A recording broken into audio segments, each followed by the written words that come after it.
जाता नी जानू मन के मना लो आज भर टाइम बाटे खइबा त खा लो। ए सुन कर हो ए हट ना ससुरा जाता नी जानू मन के मना लो आज भर टाइम बाटे खइबा त खा लो।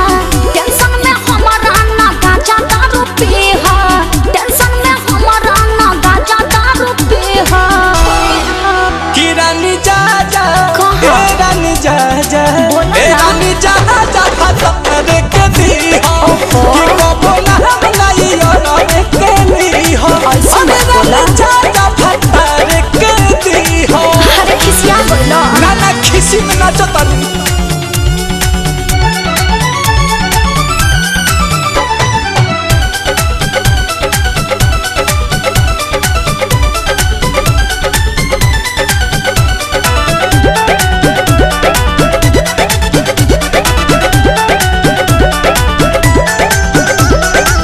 वादा बाबा का तनी धीर धर काहे रोवत बार झर झर।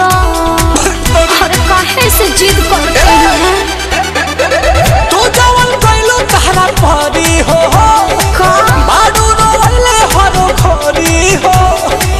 हमारे ला जान हमर हंसी खुशी जी हा हमारे ला जान हमर हंसी खुशी जी हा। कि रानी जा जा ए रानी जा जा का? रानी जा जा भतर के दी हो ई कौन बात है? बोला हम नहीं और के ली हो तो रानी जा जा भतर के दी हो।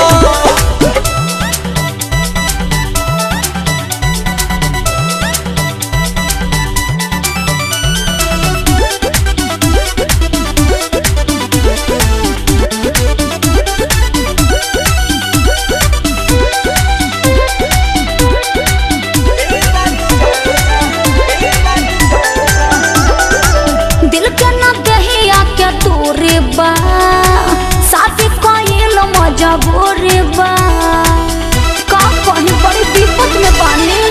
तू नो अब नहीं रोशन विश्वास करी तोहरा ला नहीं टाइम पास करी। नीलकमल